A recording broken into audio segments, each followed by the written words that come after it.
हाँ तो देखें प्यारे भैया बनो। अब सारणी के अनुप्रयोग से त्रिभुज का क्षेत्रफल कैसे निकालेंगे। तो सारणी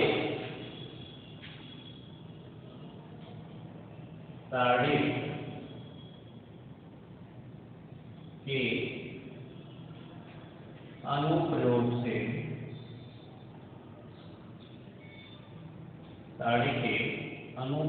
से त्रिभुज का क्षेत्रफल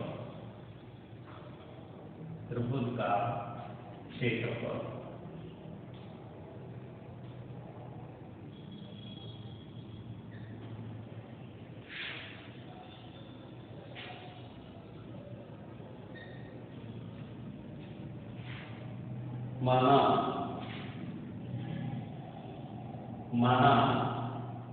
एक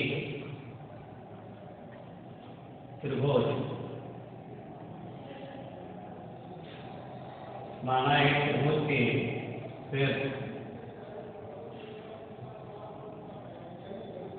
क्रमशः x1 y1 x2 y2 तथा x3 y3 है। ठीक। अब एक त्रिभुज के सिर्फ क्रमशः x1 y1 x2 y2 x3 y3 है। तो त्रिभुज का क्षेत्रफल, इसलिए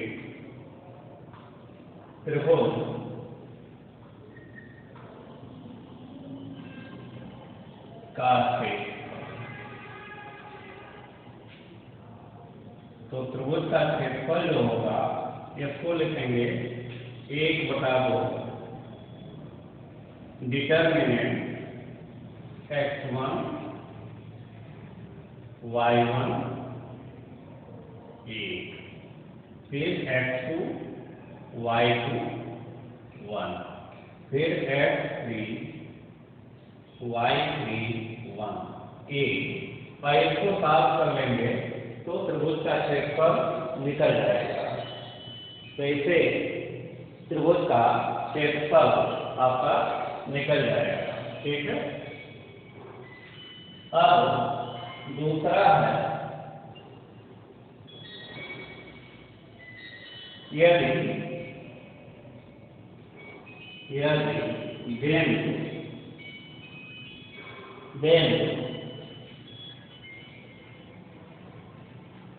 बिंदु x1 y1 x2 y2 तथा x3 y3 संरेख हैं। अगला संरेख है, यदि बिंदु x1 y1 x2 y2 तथा x3 y3 संरेख है तो त्रिभुज का क्षेत्रफल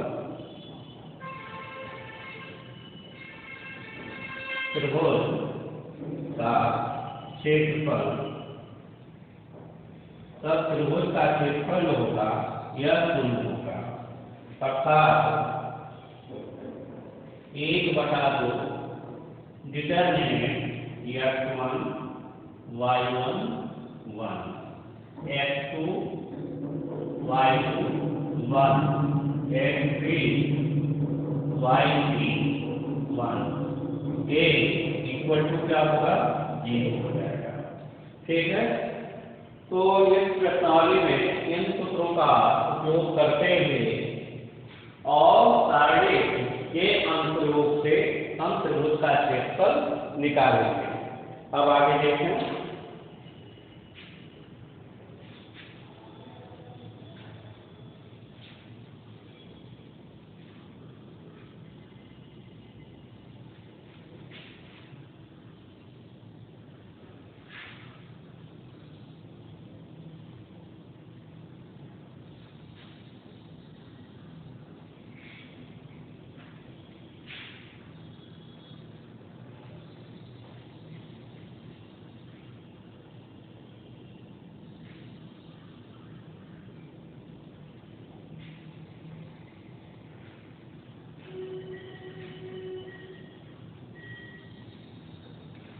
अब यहाँ पहला क्वेश्चन दिया गया है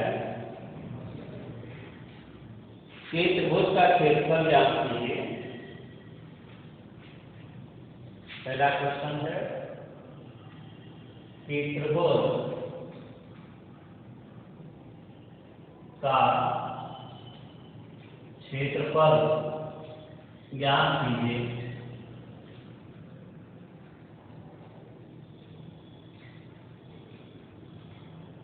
ज्ञात कीजिए जिसके जिसके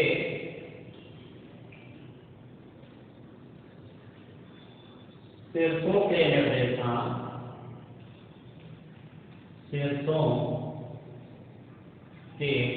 निर्देशांक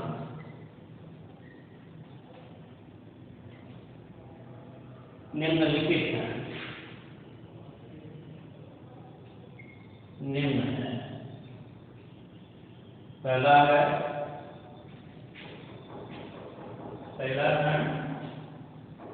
कि -3, -4। फिर दूसरा है -2, -7। और तीसरा है -1, -9। अब त्रिभुज के तीनों शीर्ष दिए जाएंगे, -3, -4, -2, -7, -1, -9। ये दिया गया है। अब इससे त्रिभुज का क्षेत्रफल निकालना है। तो त्रिभुज का क्षेत्रफल, तो त्रिभुज का क्षेत्रफल बराबर वो होगा 1/2। 1/2 determinant x1 y1 1, x2 y2 1, x3 y3 1। अब इसमें हम क्या करेंगे, इसमें हम मान को रखेंगे। अब इसमें मान को रखेंगे तो देखें क्या होगा।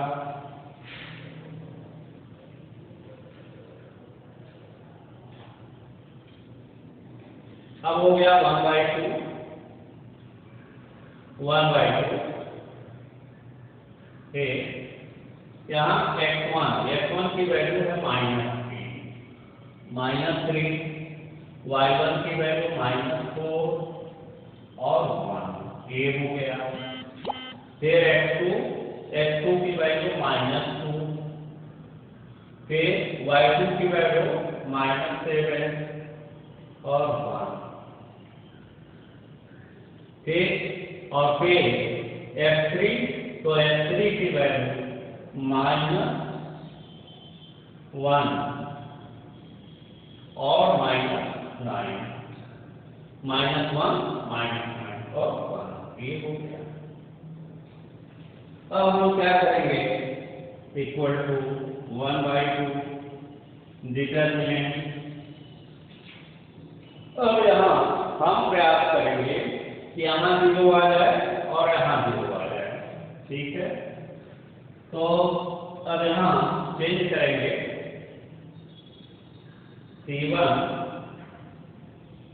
C1 चलिए C1 + 3,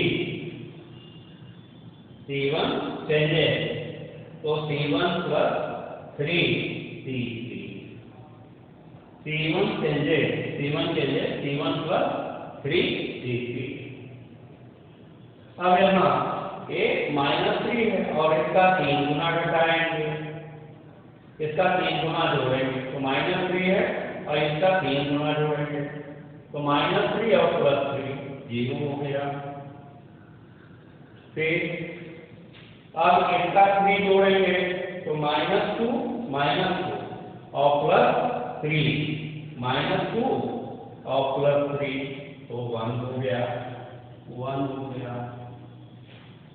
फिर ये -1, ये -1 और इसका 3 गुना करेंगे, -1 और +3 तो -1 और +3 तो 2 हो गया। ठीक है, देखें ये C1 के लिए C1 +3 C3 तो -3 और +3 तो 0 हो गया, -2 और +3 तो 1 हो गया, ये -1 और +3 तो 2 हो गया। अब क्या करें, C2 चेंजेस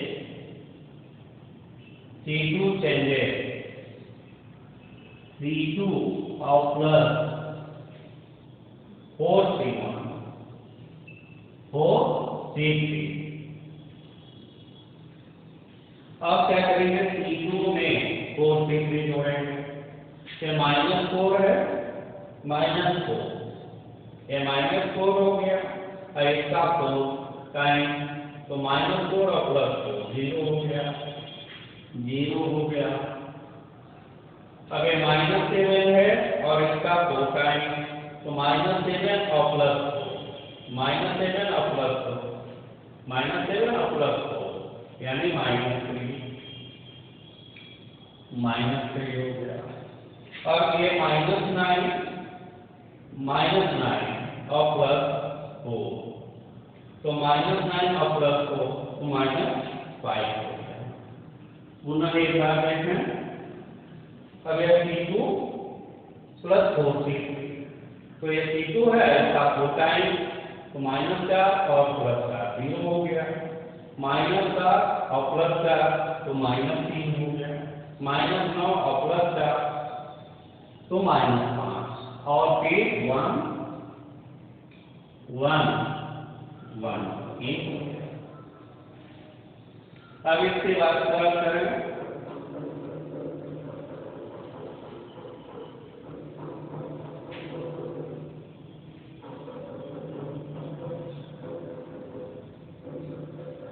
अब हो गया 1/2 अब इसका सारे का विस्तार करेंगे तो 1/2 अब यह 0 हो गया तो 0। अब देखें फर्स्ट रो हो गया, ये फर्स्ट रो और ये फर्स्ट कॉलम। तो अब क्या करेंगे, ये 0 कहाँ है, ये फर्स्ट रो और फर्स्ट कॉलम तो -3 गुणे -3 फिर -5 गुणे -5 तो +5 हो गया और फिर प्लस और माइनस। अब इस 0 को जब लेंगे, इस 0 को जब लेंगे तो प्लस माइनस तो -0। अब ये फर्स्ट रो हो गया, अब ये पर लेंगे प्लस माइनस -0 हो गया तो ये फर्स्ट रो और अब देखें ये फर्स्ट रो पड़ा और सेकेंड कॉलम हो गया। तो अब ये क्या हो गया, फर्स्ट रो और सेकेंड कॉलम तो एक का 1 में करना, एक का 1 में करना, 1 और माइनस, फिर 2 का 1 में करना, 2 का 1 में करना तो 2 करना, 1 खत्म हो गया तो प्लस माइनस प्लस, अब ये +1 हो गया। अब देखो, अब इसको कैसे,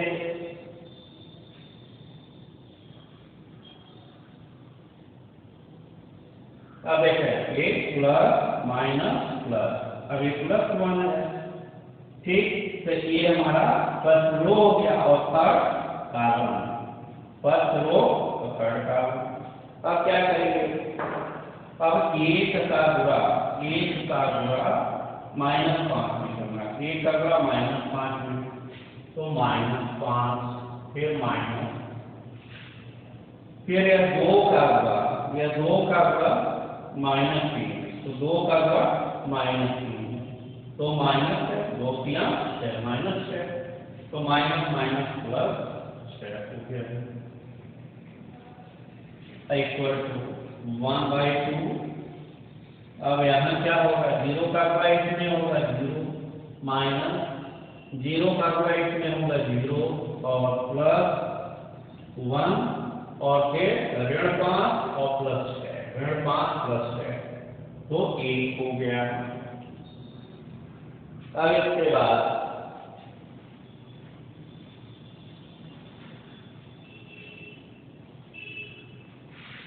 अब क्या लिखेंगे, क्या हो गया 1/2 और 0 और 1 करना 1 हो गया, अर्थात अब यह 1/2 और गुणे 1 बराबर 1/2 वर्ग इकाई। अब इस त्रिभुज का क्षेत्रफल जो निकला 1/2 वर्ग इकाई हुआ। ऐसे हम प्रश्न एक करेंगे। अब यह है सारणी की सहायता से दिखाइए, सारणी की सहायता से दिखाइए कि निम्नलिखित बिंदु संरेखण है। अब देखें इसको कैसे हल करेंगे। तो प्रश्न संख्या 2,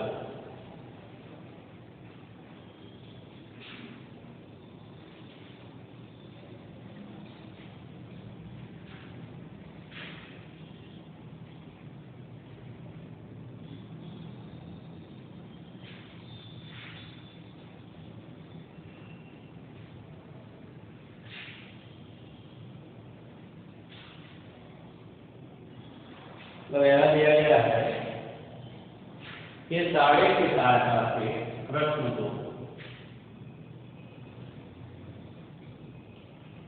सारणी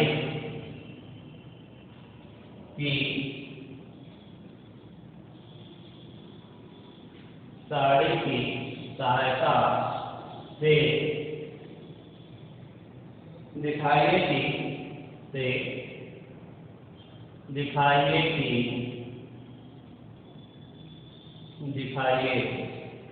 कि निम्नलिखित बिंदु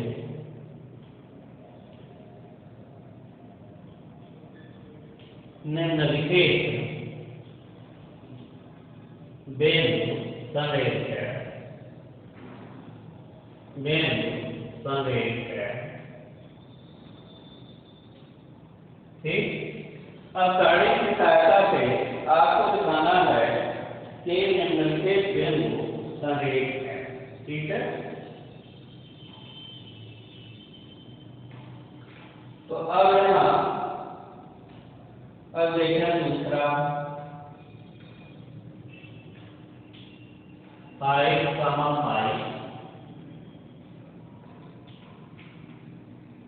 10, 7 और -5, 1। और इस त्रिभुज के तीनों बिंदु दिए गए कारण सारणी की सहायता से दिखाइए कि निम्नलिखित बिंदुएं संरेख हैं। अब हमको दिखाना है कि ये बिंदुएं संरेख हैं, तो क्या करेंगे। अब हम आपको नियम दिखाएंगे कि त्रिभुज का क्षेत्रफल निकालेंगे, सारणी के माध्यम से त्रिभुज का क्षेत्रफल निकालेंगे। यदि त्रिभुज का क्षेत्रफल 0 हो जाता है तो बिंदुएं संरेख। तो सूत्र लिखेंगे कि त्रिभुज का क्षेत्रफल,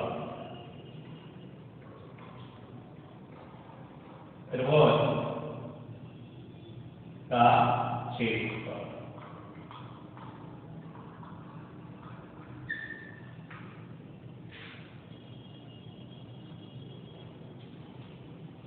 तो त्रिभुज का क्षेत्रफल बराबर 1/2 determinant x1 y1 1, x2 y2 1, x3 y3 1 etc।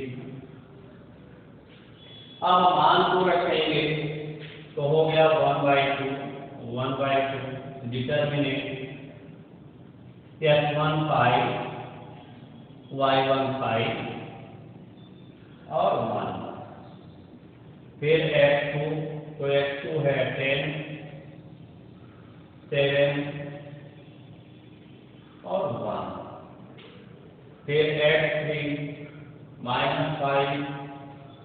फिर 1 फिर 1 ये हुआ। अब हम क्या करते हैं, सारणी के गुणधर्म का प्रयोग करते हैं, ठीक, ताकि अब प्रयास करते हैं यहाँ वैल्यू 0 हो जाए, यहाँ वैल्यू 0 हो जाए, ठीक है। तो अब यहाँ हम क्या करेंगे, अब ये C1 को चेंज कीजिए, C1 चेंजे C1 माइनस 5C3।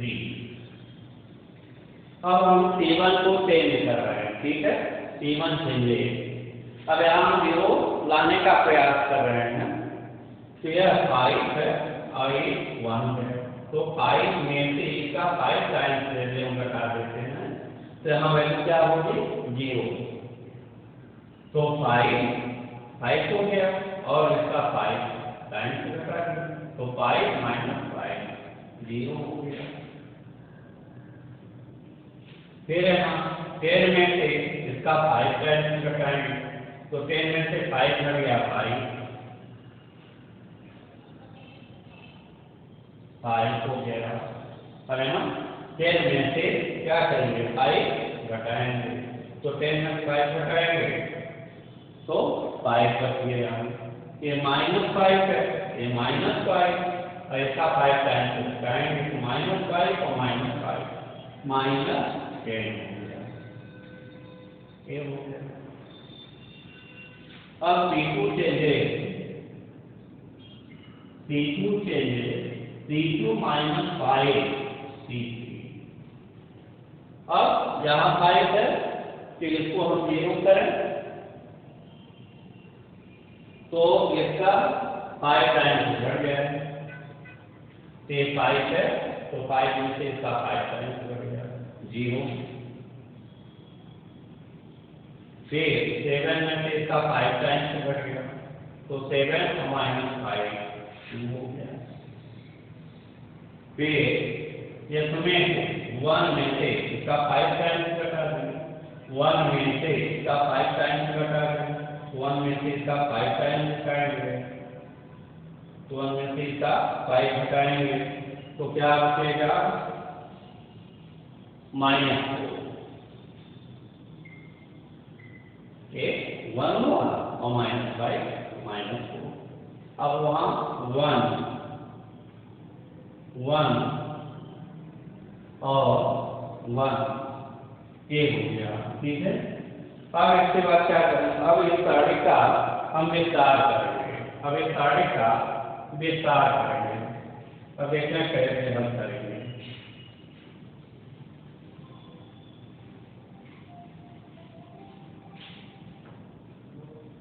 अब यहाँ हो गया 1/2 अब ये 0 है, ये 0 है, तो 0 हो गया। अब यह फर्स्ट रो, ये फर्स्ट रो है, ठीक, ये फर्स्ट रो और फर्स्ट कॉलम, ये फर्स्ट रो। अब ये फर्स्ट रो पड़ा, फर्स्ट कॉलम पड़ा, तो 0। अब इसका क्या करेंगे, अब यह 2 का अगला 1 में करना, 2 का अगला 1 में, तो 2 करना 2 माइनस, फिर -4 का अगला 1 में करना, -4 का अगला 1 में, माइनस माइनस +4 ये होगा, फिर माइनस। अब क्या करेंगे, अब ये प्लस ये माइनस, ये प्लस ये माइनस, ठीक, तो प्लस माइनस।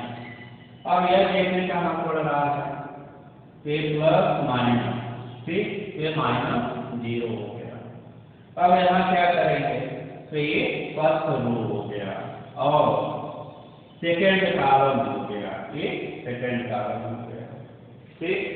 फिर 5 का अगला 1 नहीं करेंगे, 5 हो गया 5 हो गया, माइनस -10 का अगला, अब यह -10 का अगला 1 नहीं करेंगे, -10 का अगला 1 में, तो -10 और माइनस +10 और प्लस। अब इस 1 को लेंगे, इस 1 को लेंगे, तो अब देखें, तो ये प्लस माइनस प्लस, अब ये +1 हो गया। ठीक, अब ये +1 कहाँ का, ये फर्स्ट रो पड़ गया और थर्ड कॉलम। ये 5 का होगा -4 में करेंगे, 5 का होगा -4, तो 5 का 20 हो गया और फिर माइनस। अब ऋण 10 का होगा 2 में करेंगे, ऋण 10 का होगा 2 में करेंगे, तो ऋण 20 हुआ और यहाँ -20 है, तो माइनस माइनस प्लस 20 हो गया। अब ये तो देखें 1/2, अब यहाँ 0 का होगा किसमें करेंगे, तो 0 हो गया। -0 का होगा इसमें किए, तो -0 हो गया। +1 का होगा इसमें करेंगे, अब देखेंगे -20 और +20 एक कट गया, तो क्या हुआ 1 और गुणे 0, अर्थात अब यह हो गया 1/2, फिर 0 -0 और +0, अर्थात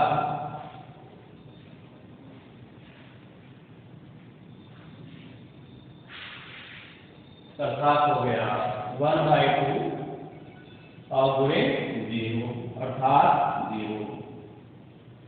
यह त्रिभुज का क्षेत्रफल, यह त्रिभुज का क्षेत्रफल 0 है, तो बिंदुएं हमारे समरेख हैं। तो हमारा सिद्ध हो गया। क्या सिद्ध करना था कि सारणी की सहायता से दिखाइए कि निम्नलिखित बिंदुएं समरेख। अब ये जो दी गई बिंदुएं थी, ये आपकी समरेख हैं कि नहीं? तो जब त्रिभुज का क्षेत्रफल मैंने निकाला तो 0 आया, इसलिए लिखेंगे, इसलिए दिए हुए बिंदु, इसलिए दिए हुए बिंदु समरेख हैं। तो इस तरह से हमारा एक प्रूफ हो गया कि दी गए बिंदुएं ये क्या है, समरेख है। ठीक है, तो ऐसे आप हल करेंगे, फिर आगे चल बताएंगे। धन्यवाद।